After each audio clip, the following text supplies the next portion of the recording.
हरे कृष्णा। श्रील प्रभुपाद की जय। ओम नमो भगवते वासुदेवाय। ओम नमो भगवते वासुदेवाय। ओम नमो भगवते वासुदेवाय। सो हम लोग श्रीमद् भागवतम पहला स्कंद पहला अध्याय श्लोक संख्या 17, 18, 19 पर डिस्कशन करेंगे। तो श्लोक संख्या 17 इस प्रकार है। तस्य कर्माणि उदाराणि परिगीतानि सूरिभिः ब्रूहि नः श्रद्धानानां लीलया ददतः कला।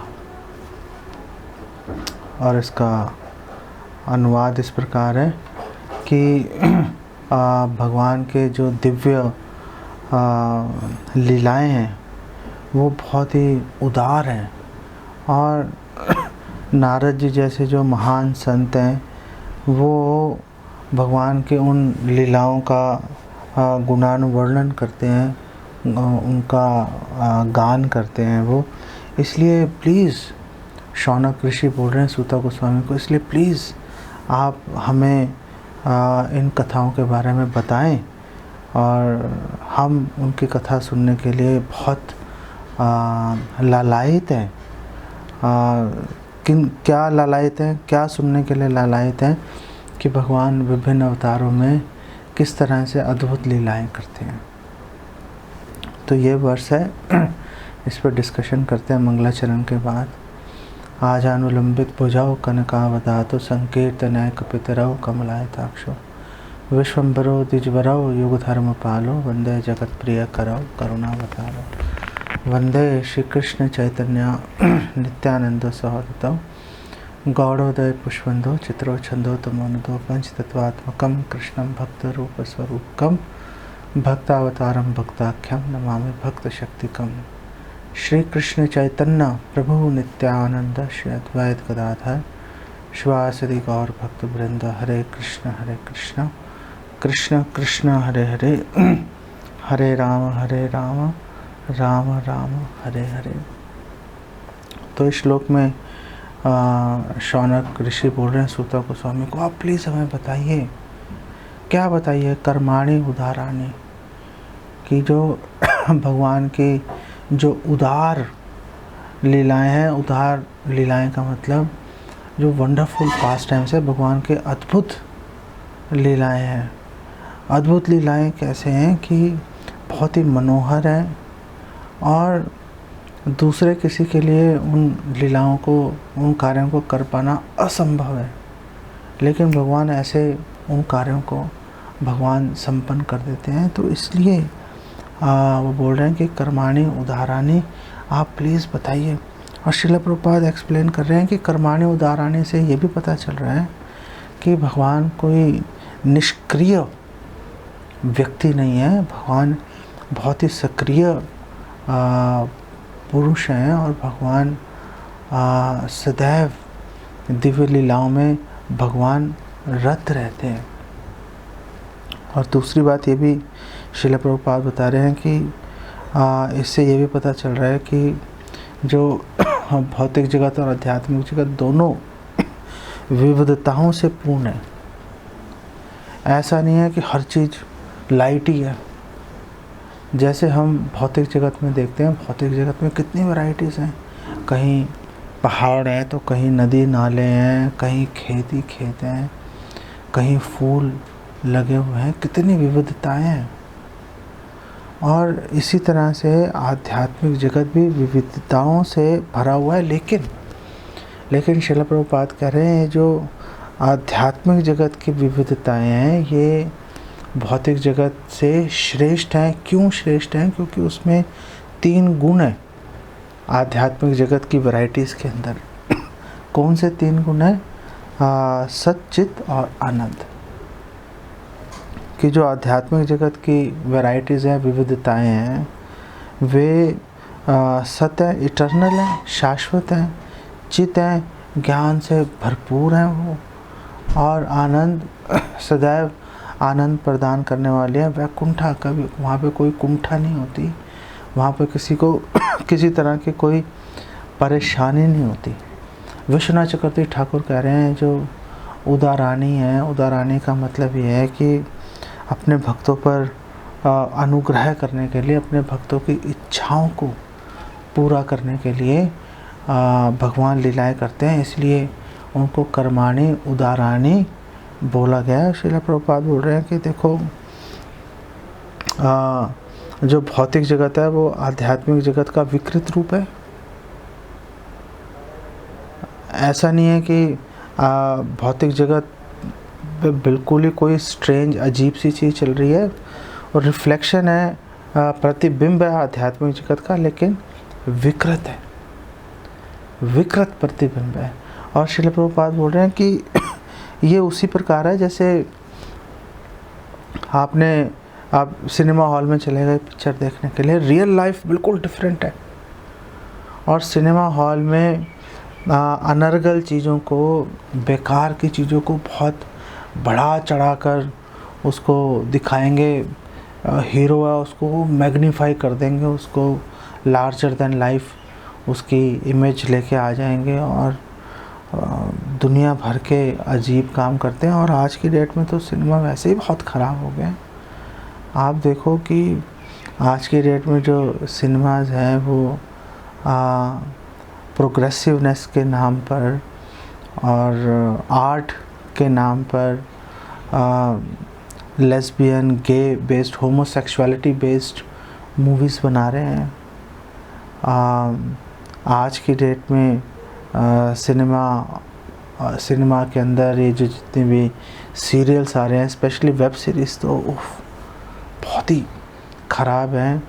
उसमें तो ये नया चलन शुरू किया है हमारे लिबरल प्रोड्यूसर्स ने कि फ्रीली उसके अंदर बहुत गंदी गंदी गालियाँ एक दूसरे को दे रहे हैं। कितना ये नहीं सोच रहे कि कितना बुरा असर पड़ेगा। बस प्रोग्रेसिव हैं हम आर्ट के नाम पे कुछ भी आर्ट के नाम पे आप कुछ भी करते रहो, सेकुलरिज्म के नाम पे कुछ भी करते रहो, सब जायज़ हो जाता है बेसिकली। तो श्रील प्रभुपाद कह रहे हैं ये जो जैसे बिल्कुल रियल लाइफ बिल्कुल डिफरेंट होती है, और उसका एक विकृत प्रतिबिंब सिनेमा हॉल्स में पिक्चरों के रूप में दिखाया जाता है। और पिक्चर देखने कौन जाते हैं? श्रील प्रभुपाद बोल रहे हैं जो पिक्चर देखने जो लेस इंटेलिजेंट है, फूल्स एंड रास्कल्स, मूर्ख लोग सिनेमा हॉल्स में पिक्चर्स देखने जाते हैं, जो झूठी वस्तुओं से, झूठे दृश्यों से, झूठी परिस्थितियों से आकर्षित हो जाते हैं। सबको पता है कि भाई ये जो व्यक्ति है ये 50 लोगों को नहीं मार सकता, हीरो को कभी गोली नहीं लगेगी, लेकिन फिर भी लोग बड़े चाव से देखते रहते हैं। श्रील प्रभुपाद बोल रहे हैं कि आप देख लो, चाहे वेस्टर्न वर्ल्ड हो चाहे इंडिया हो, थीम एक ही चलती है कि हीरो को कभी गोली नहीं लगेगी। आप देख लो, हीरो को कभी गोली नहीं लगेगी, अगर लगेगी तो उसको 20 गोलियां लग गई जिंदा आ जाएगा, बिल्कुल जैसे अमृत का पान कर रखा है उसने। हीरो को कभी कुछ होगा ही नहीं है।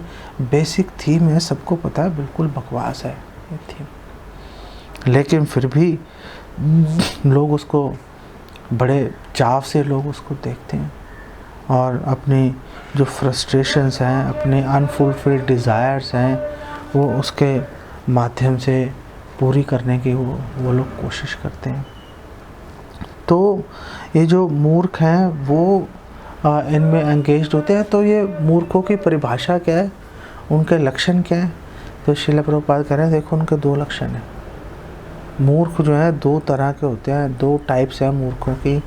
एक टाइप मूर्खों की वो है जो इंद्र तृप्ति में लगी हुई है, कर्मा के नाम पे, योगा के नाम पे, उनको फैसिलिटीज़ चाहिए, सुविधाएं चाहिए, कुछ लोगों में उनको जाना है। ऐसे लोग जो हैं वो लगे हुए हैं, वो इंद्र तृप्ति के लिए जो पागल हैं वो फूल्स हैं। और दूसरे फूल्स वो हैं जो रियल वर्ल्ड, जो आध्यात्मिक जगत है उसकी वैरायटी को, उसकी रियलिटी को नकार देते हैं, उनको कुछ नहीं है वहाँ पर। ये लोग कौन है? जो ब्रह्म ज्योति में लीन होना चाहते हैं, जो मोक्षवादी व्यक्ति हैं, मुमुक्षु भी हैं जो, और बोलेंगे नहीं नहीं, आध्यात्मिक जो भी वैरायटी है देखो कितना दुख दे रही है, भौतिक जगत देख लो, तो आध्यात्मिक जगत अवश्य वहाँ पे कोई वैरायटी नहीं होगी।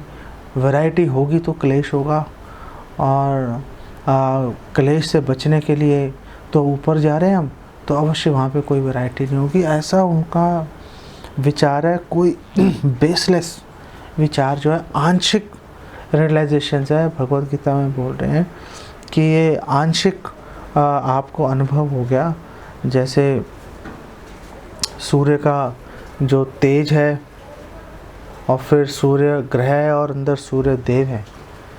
तो जिसने सूर्य के तेज को देख के सब कुछ समझ लिया, उसकी तो बहुत ही बेसिक अंडरस्टैंडिंग है, अरे तो सूर्य का तेज कहाँ से रहा है, सूर्य ग्रह से आ रहा है, तो वो परमात्मा रियलाइजेशन है, वो सूर्य ग्रह भी है।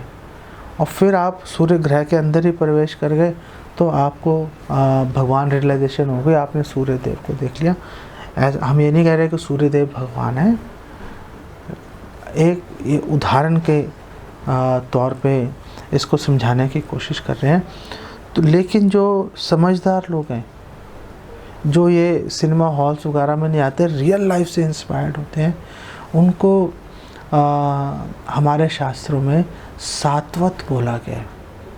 जो सत्य का अन्वेषण कर रहे हैं, जो सत्य की सेवा में लगे हुए हैं, सात्वत जो लोग हैं।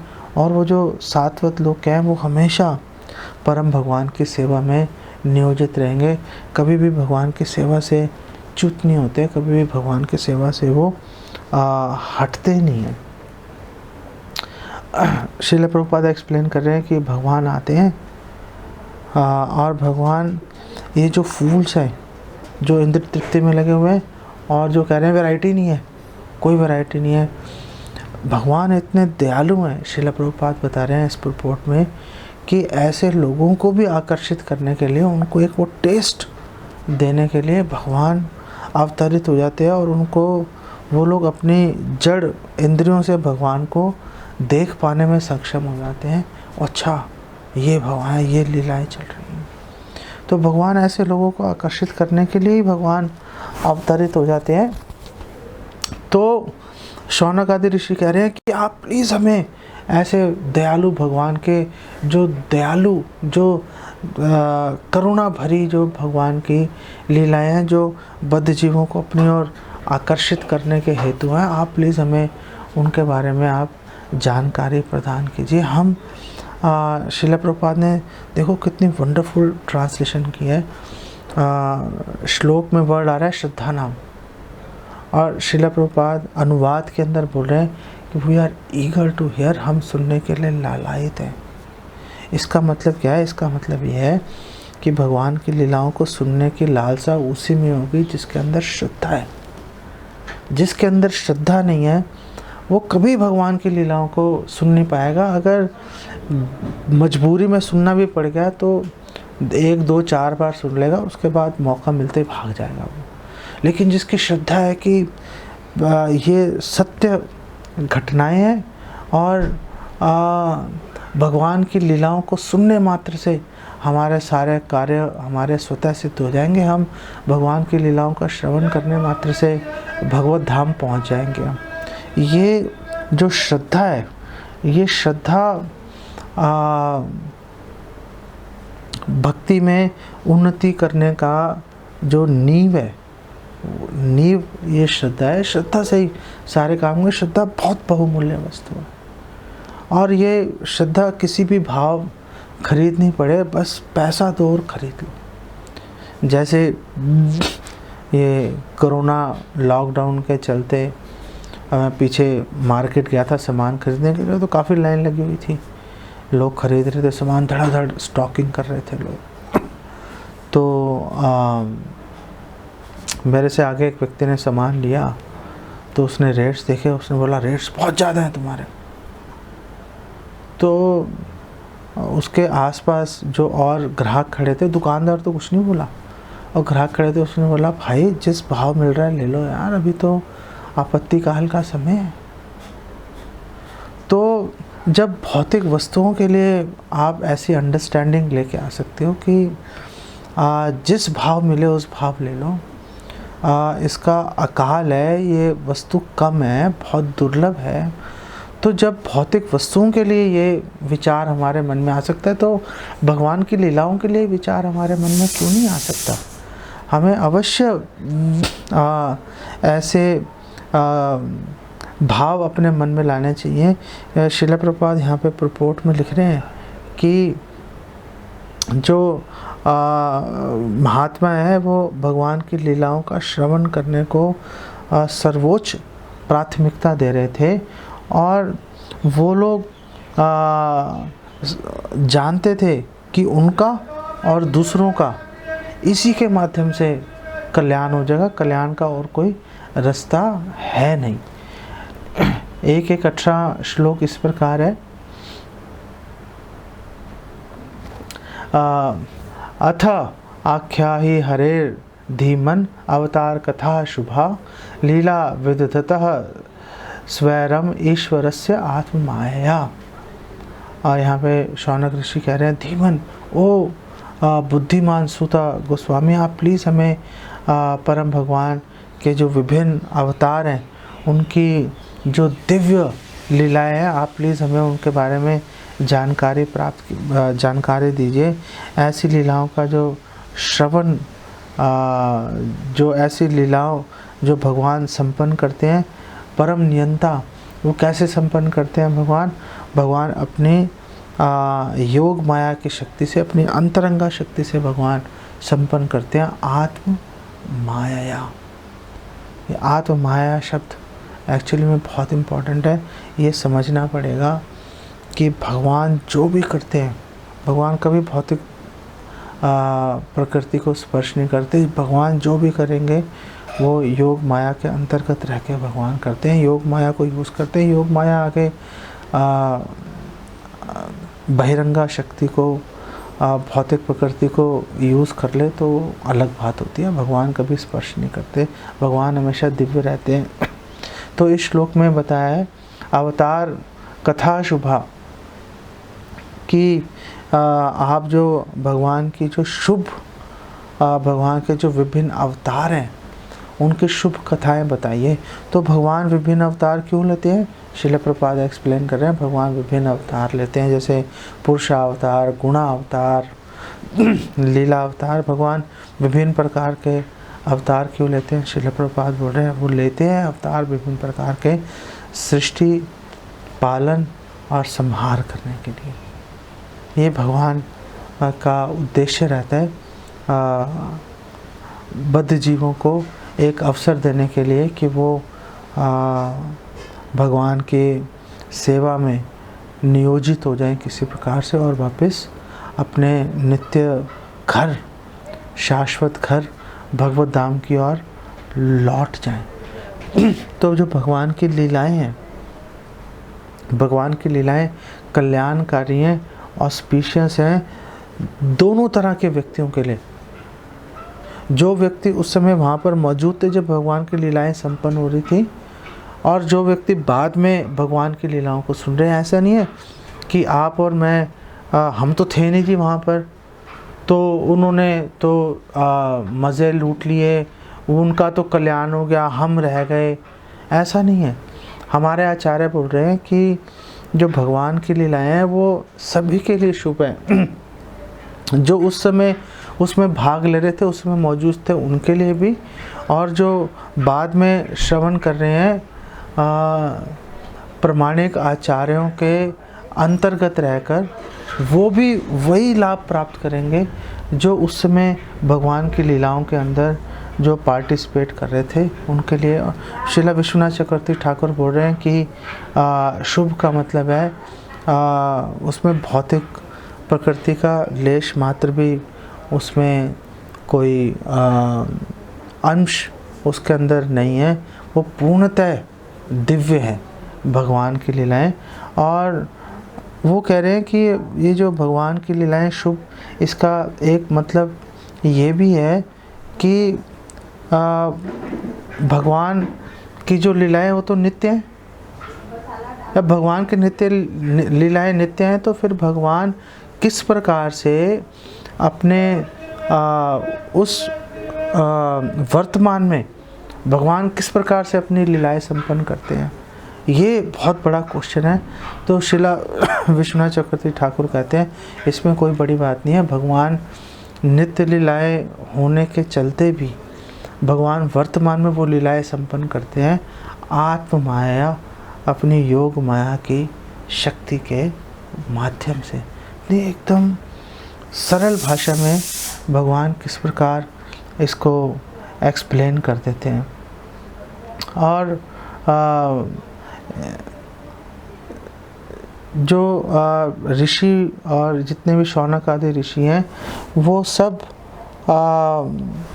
यही भगवान को जैसे सूता गोस्वामी को उन्होंने रिक्वेस्ट किया कि आप प्लीज़ हमें बताइए, हम सुनने के लिए लाए थे। बिल्कुल एग्जैक्टली यही रिक्वेस्ट उन्होंने शौनक ऋषि बार बार सूता गोस्वामी को ये रिक्वेस्ट कर रहे हैं और बार बार ये रिक्वेस्ट करके कि आप हमें भगवान की लीलाओं के बारे में बताइए, भगवान के जो विभिन्न अवतार हैं उनके बारे में आप हमें जानकारी प्रदान कीजिए। बार बार वो बता रहे हैं, क्या क्यों बता रहे हैं? ये अपनी उत्कंठा दिखाने के लिए सूता गोस्वामी से बार बार ये रिक्वेस्ट कर रहे हैं शौनक ऋषि। उन्होंने बिल्कुल एग्जैक्ट सेम रिक्वेस्ट की श्रीमद् भागवतम 3:25-3 में, जहाँ पे वो बिल्कुल एग्जैक्ट यही बोल रहे हैं कि आप प्लीज़ हमें बताइए, क्योंकि हम लालायित हैं सुनने के लिए, क्योंकि भगवान की लीलाएं सुनने से ही सारे सिद्धियाँ जो हैं, भगवत धाम जाने का मार्ग जो है वो प्रशस्त हो जाएगा। और इस विषय में कि भगवान आत्म माया, भगवान अपनी अंतरंगा शक्ति योग माया की शक्ति से सारे कार्य संपन्न करते हैं। भगवत गीता 4:6 में भी भगवान इस चीज़ की पुष्टि कर रहे हैं और भगवान कह रहे हैं अजोपि सन अव्यय आत्मा भूतानाम ईश्वरोपि सन प्रकृतिम स्वाम अधिष्ठाय संभवामि आत्म माया।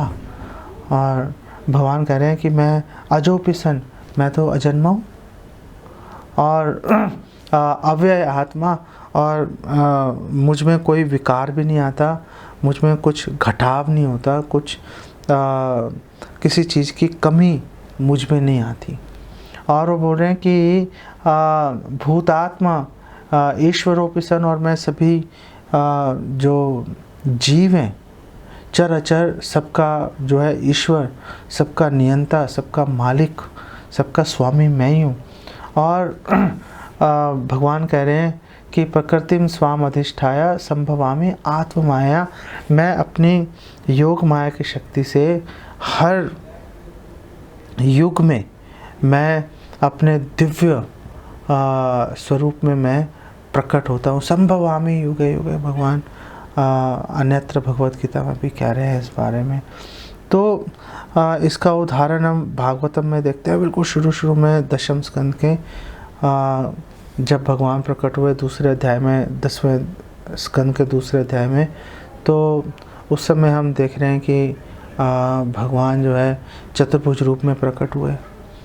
और फिर भगवान चतुर्भुज रूप में प्रकट हुए, भगवान कृष्ण ने देवकी वसुदेव को सांत्वना दी, उनको बोला आप घबराने की कोई बात नहीं है, आप बस मेरी भक्ति में निश्चिंत भाव से लगे रहो, अपने आप सारी चीज़ों का समाधान हो जाएगा।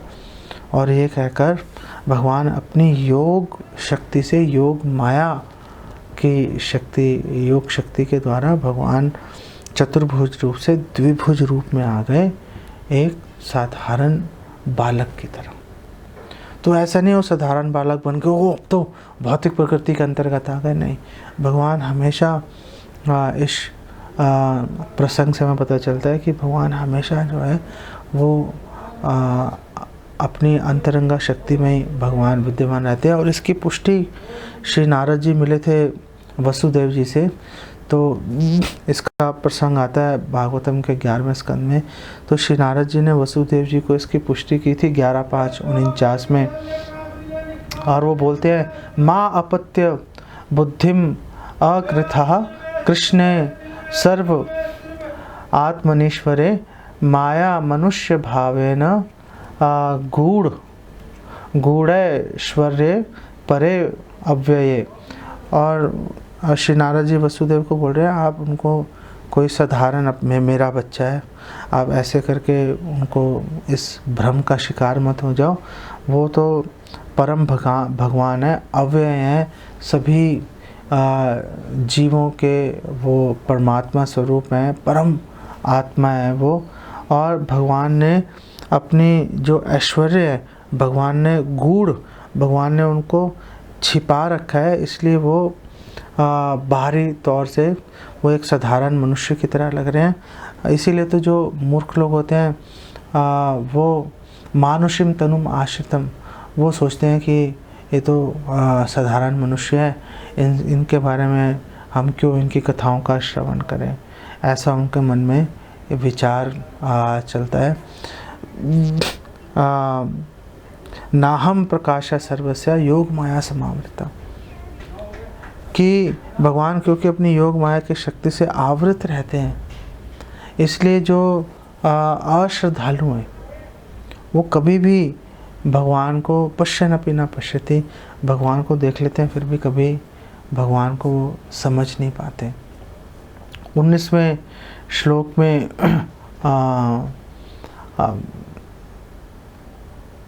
शौनक ऋषि बोल रहे हैं, वयम तु ना वितृप्याम उत्तम श्लोक विक्रमे यश शृण्वताम रस ज्ञानाम स्वादु स्वादु पदे पदे। और वो कह रहे हैं कि हम लोग भगवान के इन दिव्य लीलाओं के बारे में सुनने से हम लोग तृप्त नहीं हो रहे, हम और सुनना चाहते हैं, हम और सुनना चाहते हैं। और वो भगवान कौन है? उत्तम श्लोक। उत्तम श्लोक मतलब उत्तम श्लोक की जो व्याख्या है कि उत्तम श्लोक तो मतलब जो भगवान की जो गुणगान किया जाता है उत्तम श्लोकों के द्वारा, वो उत्तम श्लोक है। और उत्तम श्लोक की व्याख्या जो है विश्वनाथ चक्रवर्ती ठाकुर भी कर रहे हैं। और विश्वनाथ चक्रवर्ती ठाकुर कह रहे हैं उत्तम श्लोक का जो अर्थ है कि जिनके यश और गुण सर्वोत्तम है, वो उत्तम श्लोक हैं। और तीसरी व्याख्या वो दे रहे हैं उत्तम श्लोक का मतलब वे भगवान जिनका गुणगान सर्वोत्तम जो श्रेष्ठ लोग हैं वो जिनका गुणगान कर रहे हैं, वो उत्तम श्लोक हैं। तो ये उत्तम श्लोक के बारे में व्याख्या हमारे आचार्य कर रहे हैं। और शौनक ऋषि कह रहे हैं कि आप वो उत्तम श्लोक विक्रम, जो उत्तम श्लोक हैं जिनका गुणगान एकदम चुने हुए श्रेष्ठ सर्वोत्तम श्लोकों के द्वारा सभी शास्त्रों में किया गया है, आप ऐसे भगवान के विक्रम, उनके पास टाइम्स जो दिव्य लीलाएं हैं, आप हमें उसके बारे में बताइए। हमारा मन अघा नहीं रहा, हम संतुष्ट नहीं हो रहे, हम और अधिक से अधिक हम सुनना चाहते हैं। और वो कह रहे हैं कि जिन्होंने भगवान के जो दिव्य रस है उसका आस्वादन करने की, जिनमें वो जिज्ञासा जागृत हो गई है, रस ज्ञानम, जो भगवान जो दिव्य रस का आस्वादन करने की कला से कला को जानते हैं, वो लोग हर क्षण भगवान के दिव्य लीलाओं का आस्वादन करते हैं। स्वादु स्वादु पदे पदे पदे पदे मतलब हर क्षण हर कदम पर जो रसज्ञ हैं, जो रस का आस्वादन करने में एक्सपर्ट हैं, वो भगवान के इन दिव्य लीलाओं का हर क्षण आस्वादन करते रहते हैं। ये बेसिकली शौनक ऋषि ने सूता गोस्वामी को बोला। तो ये जो रसज्ञ है, जो रस ज्ञानाम है, ये लोग कैसे रस का आस्वादन कर लेते हैं? ये रस का आस्वादन कर लेते हैं भगवान का स्पर्श करके, भगवान का संग करके। और ये भगवान का संग और स्पर्श कैसे करते हैं? भगवान की सेवा के माध्यम से। तो जस्ट टू क्लैरिफाई, जो श्रवण है, भगवान के दिव्य लीलाओं का श्रवण, भगवान के दिव्य नामों का श्रवण और कीर्तन, ये सब जो है ये भगवान का संग ही करना है। ये सब भगवान की सेवा करना ही है ये सब। तो इसका मतलब ये है कि जो हम श्रवण करते हैं, जो हम भगवान के नामों का कीर्तन करते हैं, वो हमें भगवान की एज अ सर्विस हमें करना चाहिए। इसीलिए श्रील प्रभुपाद ने हरे कृष्ण महामंत्र का जो व्याख्या की कि हे भगवान के अंतरंगा शक्ति श्रीमती राधा रानी, आप प्लीज़ हमें अपनी सेवा में नियोजित कीजिए। तो ये श्रील प्रभुपाद इसका एक्सप्लेनेशन दे रहे हैं। न वितृप्यामः, कि हम लोग सेटिस्फाई नहीं हो पा रहे, हम लोग संतुष्ट नहीं हो पा रहे। ऐसा नहीं हम कह रहे हो बस बहुत हो गया, अब और आवश्यकता नहीं है, हम और सुनना चाहते हैं, हम और सुनना चाहते हैं। ये पर्याप्त नहीं है। हम सेटिस्फाई नहीं हो पा रहे, इसका मतलब ये नहीं है कि उसमें कमी है। वो कह रहे हैं पर्याप्त नहीं है, हमें आप प्लीज़ और बताइए, हमें आप प्लीज़ और बताइए। अर्जुन ने भगवान कृष्ण से भगवत गीता में अर्जुन ने बोला था, आप प्लीज़ आप मुझे और बताइए। अर्जुन 10:18 में भगवान को बोल रहा है, विस्तरेण आत्मनो योगम विभूतिम च जनार्दन भूय कथया तृप्तिर्हि शृण्वतो नास्ति में अमृतम, कि ये जो अमृत के समान आपकी जो दिव्य लीला है, इसका श्रवण करने से मेरा मन ही नहीं भर रहा। आप मुझे और विस्तरेण, आप मुझे और अधिक विस्तार से बताइए, और अधिक विस्तार से बताइए। तो भगवान ने बोला, देखो पूरी नहीं बता सकता, पूरी बताना संभव नहीं है। आपको मैं एक दिग्दर्शन, आपको मैं कुछ मुख्य बातों के बारे में मैं आपको बता देता हूँ। और भगवान ने फिर 10वें अध्याय में भगवत गीता के भगवान कृष्ण ने बहुत अनुग्रहवश भगवान ने उनको उसके बारे में आगे बताया भी था उन्होंने। और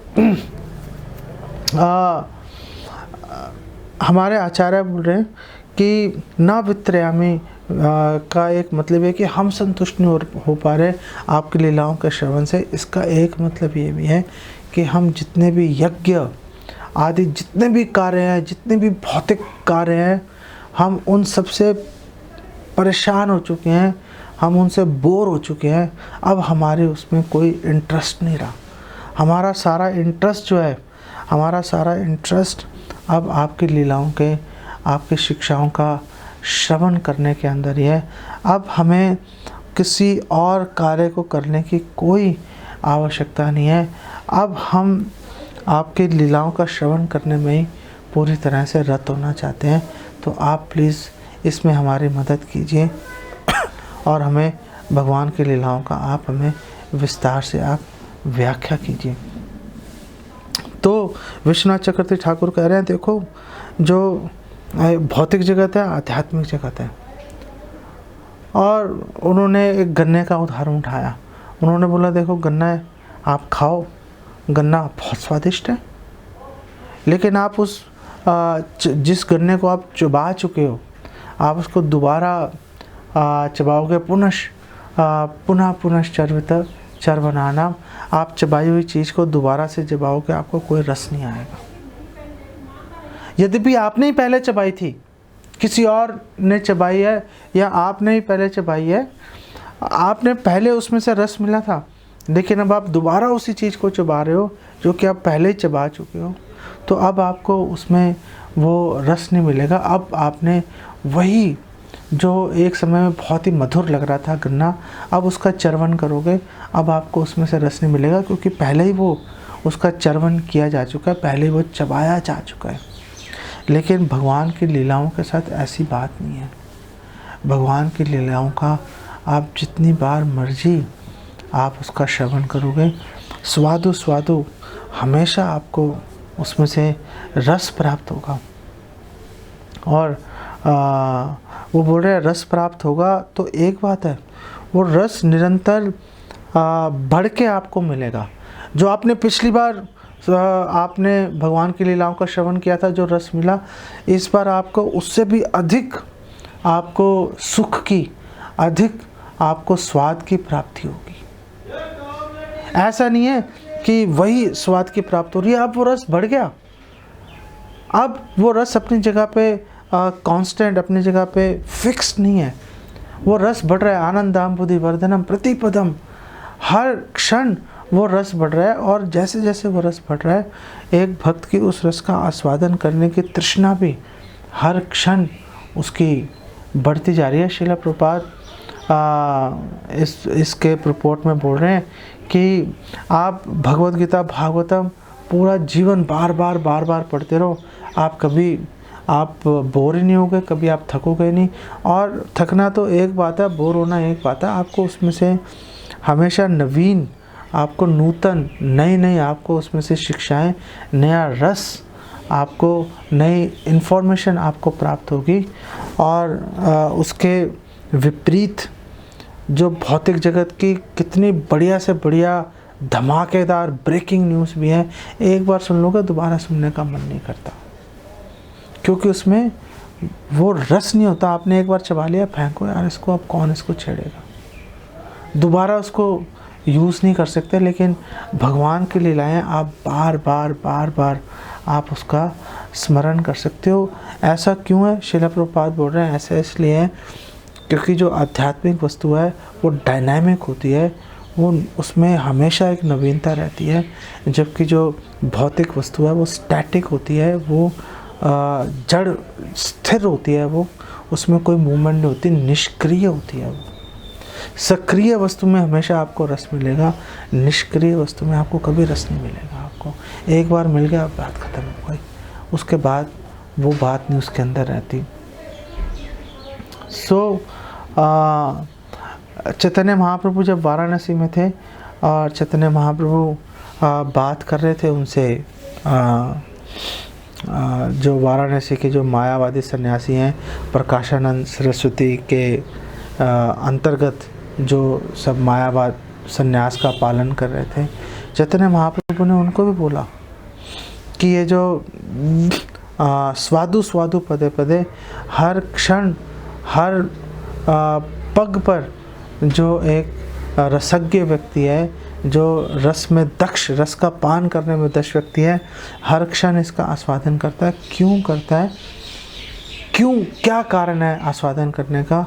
तो चैतन्य महाप्रभु ने भागवतम 1:1-3 का उसमें उल्लेख किया। उन्होंने बोला, निगम कल्पतरोर गलतम फलम शुक मुखाद अमृत द्रव संयुता। और उन्होंने बोला इसलिए आस्वादन कर लेता है क्योंकि जो वेद शास्त्र जो हैं, वो वेद शास्त्र रूपी जो कल्प वृक्ष है, उसका ये पका हुआ फल है श्रीमद् भागवतम, जिसके अंदर भगवान की दिव्य लीलाओं का वर्णन है। और शुकदेव गोस्वामी के मुख से निसरत है, उन्होंने इसका वर्णन किया है, तो और अधिक स्वादिष्ट हो गया और अधिक रसीला हो गया, इसलिए लोग इसका आस्वादन करते हैं। और श्रील प्रभुपाद इसकी एक और बिल्कुल यूनिक परिभाषा दे रहे हैं। श्रील प्रभुपाद बोल रहे हैं, स्वादु पदे पदे का मतलब ये है कि आप जितनी सेवा करोगे उतना ही आप अधिक इसका भगवान के जो दिव्य रस है, जो भगवान का जो सेवा का जो आनंद है, जितनी आप सेवा करोगे उतना ही आप इसका आस्वादन कर पाओगे। और अगर आप उसका आस्वादन नहीं कर पा रहे, आप कभी सेवा में नहीं जुड़ोगे। आप बोलो मुझे तो कोई रस प्राप्त नहीं हो रहा, तो फिर सेवा कैसे कर रहे हो? जितने भी भक्त भगवान की सेवा में लगे हुए हैं, चाहे वो पुजारी का काम कर रहे हैं, चाहे वो लेक्चर्स दे रहे हैं, चाहे वो बुक डिस्ट्रीब्यूशन कर रहे हैं, चाहे मंदिर में झाड़ू पोछा कर रहे हैं, क्यों कर रहे हो? भगवान की कुकिंग में लगे हैं, कैसे लगे हुए हो आप? तो श्रील प्रभुपाद कह रहे हैं इसलिए लगे हुए हैं क्योंकि उनको रस का आस्वादन कर पा रहे हैं, उनको अनुभूति हो रही है, अनुभव हो रहा है। अगर वो अनुभव नहीं हो रहा होता तो कभी आस्वादन नहीं कर पाते। श्रील प्रभुपाद ने बोला, देखो तुम लोग, मैं जब आया अमेरिका में तो तुम सब लोग नशे में धूते और मैंने बोला नशा मत करो। बिल्कुल उल्टा बोल रहा था मैं। जो तुम लोगों को पसंद था, जो तुम लोगों को अच्छा लग रहा था, मैं उसका बिल्कुल उल्टा बोल रहा था कि तुम लोग नशा कर रहे हो, नशा मत करो। स्त्रियों के साथ पर स्त्री पर पुरुष गमन तो बेसिकली नॉर्मल था वहाँ पर। श्रील प्रभुपाद ने बोला नहीं, बंद करो ये इलिसिट सेक्स, ब्रह्मचर्य का पालन करो। प्रभुपाद ने बोला मैंने तो कोई कॉम्प्रोमाइज़ ही नहीं किया, फिर भी आप सब लोग आकर्षित हो गए, फिर भी आप सब लोग भगवान की सेवा में जुड़ गए। तो देखो प्रभुपाद ने बोला कॉम्प्रोमाइज़ करने से बात नहीं बनती। आप अगर सिद्धांत पर अडिग रहते हो तो उसी से भगवान प्रसन्न हो जाते हैं, उसी से सिद्धि मिलती है। ऐसे नहीं है कि आपने दूसरों को सूट करने के लिए आपने अलग अलग बातें करनी शुरू कर दी तो उससे ज़्यादा लोग आकर्षित हो जाएंगे। लोग आकर्षित होकर उनके हृदय में जो भगवान परमात्मा रूप में बैठे हैं उनसे आकर्षित होंगे। अगर आप भीड़ इकट्ठी करना चाहोगे बिना प्रॉपर सिद्धांत दिए तो भगवान चीटर्स को भेज देंगे। अब चीटर्स चीटेड मिल के आपस में खिचड़ी पकाते रहेंगे वो लोग। तो श्रील प्रभुपाद बोल रहे हैं कि ये प्रैक्टिकल है कि जो भी सेवा कर रहा है उसको रस का अनुभव हो रहा है, वो सुख का अनुभव कर पा रहा है, वो स्वाद ले पा रहा है। और श्रील प्रभुपाद व्याख्या कर रहे हैं। श्रील प्रभुपाद बोल रहे हैं देखो, जब भगवान की सप्त प्रहरी लीला हो रही थी और सप्त प्रहरी लीला में श्रीवास आंगन में चल रही थी, 21 घंटे भगवान ने अपना ऐश्वर्य दिखाया था। तो उस समय जो चैतन्य महाप्रभु ने श्रीवास ठाकुर को बुलाया, उन्होंने बोला इधर आओ श्रीवास। श्रीवास सामने आ गए। श्रीवास ने बोला बताइए। और भगवान ने बोला तुम्हें याद है कि जब वो देवानंद पंडित जो है वो भागवत कथा कर रहा था, तुम वहाँ से निकल रहे थे, तुमने सुना भागवत कथा को तो तुम विवल हो गए थे। और जब विवल हो गए थे तो तुमने भावाश्रु पात किया, तुमने, तुम्हारी आंखों से आंसू बह रहे थे, विवलता का प्रदर्शन हुआ। तो उनके जो देवानंद पंडित हैं उनका शिष्य ने उठा कर तुम्हें बाहर फेंक दिया था। बोला मुझे याद है। तो बोला तुम, चैतन्य महाप्रभु बोला तुम कितने दुखी थे, तुम्हारे मन में बहुत गहरा दुख आघात पहुंचा था कि ये क्या हो गया। और चैतन्य महाप्रभु ने बोला कि उस समय मैं वैकुंठ से उतरा और तुम्हारे हृदय में मैं प्रवेश कर गया था और मैंने तुम्हें भागवतम पढ़ने की, घर में भागवतम का पाठ करने की मैंने तुम्हें प्रेरणा दी। और देखो तुमने भागवतम का पाठ किया था। हाँ मैंने भागवतम का पाठ किया था। तो चैतन्य महाप्रभु ने वहाँ पे श्लोक बोला, आनंद हैला देह सुनि भागवत सब तिथि स्थान हैला वरिशार मत। और जब तुमने भागवतम का श्रवण किया, भागवतम का पाठ किया जब तुमने, तो तुम दोबारा से तुम विवल हो गए। तुम्हें वो जो आनंद है दोबारा से तुम्हारे पास प्रकट हो गया और तुम्हारे अश्रुओं से आसपास का स्थान ऐसे भीग गया, तिथि ऐसे स्थान भीग गया जैसे कि यहाँ पे बहुत तेज़ बारिश हुई है। याद है तुम्हें? और श्रीवास ठाकुर ने बोला हाँ मुझे अच्छी तरह याद है। मैं आपका धन्यवाद कैसे करूं। भगवान ही श्रीवास ठाकुर के हृदय में प्रवेश करके उनको वो जो आनंद, वो जो सुख है भागवतम का, वो उनको प्रदान कर रहे थे।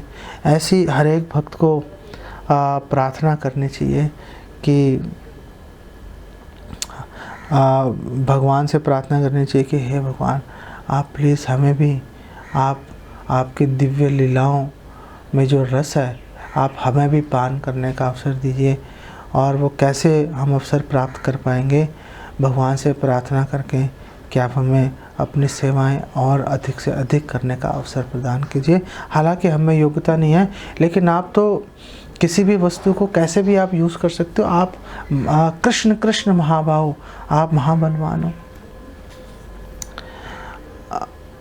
एक बार पुंडरीक विद्यानिधि और स्वरूप दामोदर गोस्वामी दोनों पुरी में बैठ के दोनों आपस में वार्तालाप कर रहे थे। तो एक्चुअली पुंडरीक विद्यानिधि बता रहे थे उनको, स्वरूप दामोदर गोस्वामी को, कि कैसे जगन्नाथ और बलदेव दोनों उनके स्वप्न में आए और उनको बहुत पीटा उन्होंने। पुंडरीक विद्यानिधि को स्वप्न में पीटा था। जब सुबह उठे तो मुंह पे उनके जो गाल हैं उस पर भगवान की उंगलियों के निशान छपे हुए थे, फूल गए थे, उनके गाल सूज गए थे उनके पिटाई से। तो जब उन्होंने बताया तो उस समय ये श्लोक वहाँ पर बोला गया था कि हे न मते दुई सखा भासे न संतोषे, रात्र दिन ना जाने न कृष्ण कथा रसे। कि जो पुंडरीक विद्यानिधि और श्री दामोदर गोस्वामी दोनों भाई हमेशा नित्य सर्वदा हर क्षण कृष्ण कथा रस में डूबे रहते थे और हमेशा उसका आस्वादन करते रहते थे, हमेशा उसका पान करते रहते थे। तो इसलिए श्रीमद् भागवतम महत्वपूर्ण है, क्योंकि उसमें भगवान और उनके विभिन्न अवतारों की लीलाओं का, विभिन्न अद्भुत लीलाओं का वर्णन है, जिसको सुन के कोई भी भक्त अत्यंत आनंदित हो जाता है, लेकिन संतुष्ट नहीं होता। ये इसका मुख्य बात है। भागवतम 10:1-4 में बताया गया है। इसी श्लोक के, ये चैतन्य भागवत का श्लोक है, इसी श्लोक के तात्पर्य में श्रील भक्ति सिद्धांत इस सरस्वती श्लोक को कोट कर रहे हैं और वो यहाँ पे बात कर रहे हैं निवृत्त तरशेर उपगीयमानात् भवो सज्जाच क्षोत्र मनोभिरामात् क उत्तम श्लोक गुणानुवादात् पुमान विरज्येत विना पशुघ्नात्। कि भगवान की परम भगवान की जो लीलाओं का वर्णन है वो गुरु शिष्य परंपरा के अंतर्गत रहकर किया जाता है। एक गुरु अपने शिष्य को वो प्रदान करता है, श्रवण के माध्यम से ट्रांसफ़र हो जाता है। और ये लीलाओं का श्रवण आस्वादन कौन कर सकता है? इन लीलाओं का आस्वादन वो व्यक्ति कर सकता है जो इस भौतिक जगत के नश्वर बेकार घटिया रस के अंदर अब उसकी कोई रुचि, उसकी नहीं रही, रुचि ख़त्म हो चुकी है।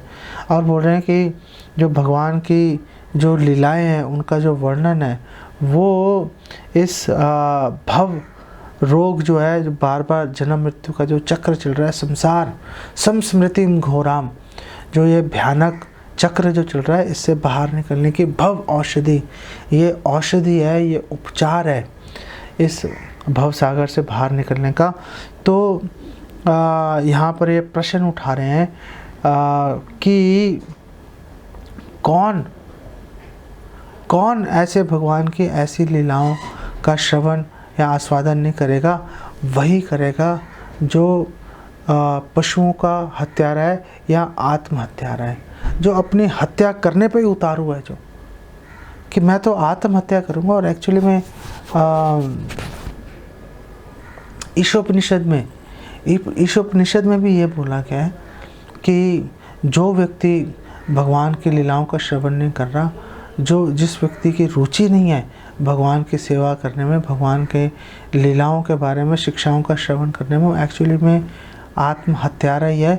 और ऐसे आत्महत्यारे को भगवान आसुरी लोकों में और निम्न योनियों में बारंबार भगवान डालते रहते हैं। गोपी गीत भागवतम में बहुत ही फेमस है। गोपी गीत के अंदर 10:31-9 में बोला गया, तब कथामृतम तप्त जीवनम कवि ईड़ितम कल्मशापहम श्रवण मंगलम श्रीमद आततम भुवि गृणंति ये भूरिदा जना। और बोल रहे हैं कि जो भगवान की जो लीलाएं हैं, भगवान के जो कार्यकलाप हैं, उनका जो वर्णन है वो इस भौतिक जगत में दुख पा रहे लोगों के लिए अमृत के समान है। और बोल रहे हैं कि ये जो भगवान की लीलाओं का वर्णन जो महान संतों के द्वारा, साधुओं के द्वारा, महात्माओं के द्वारा जो किया जाता है, वो व्यक्ति के सारे पापों को नष्ट कर देता है।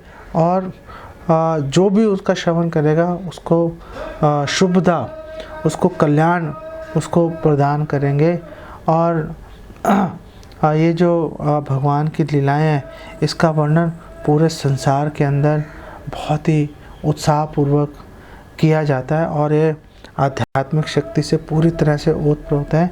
और जो भगवान के इन लीलाओं का जो प्रचार कर रहे हैं वो भूरिदा जना, बहुत ही दयालु व्यक्ति हैं। तो ये शुकदेव गोस्वामी जैसे व्यक्ति, सूता गोस्वामी जैसे व्यक्ति, शिला प्रभुपाद जैसे महान भक्त, ये लोग भूरिदा जना हैं। ये लोग बहुत ही उदार व्यक्ति हैं। ये लोग अकेले बैठ के भी आस्वादन कर सकते थे भजनानंद की तरह। इन्होंने नहीं किया। इन्होंने भगवान को प्रसन्न करने के लिए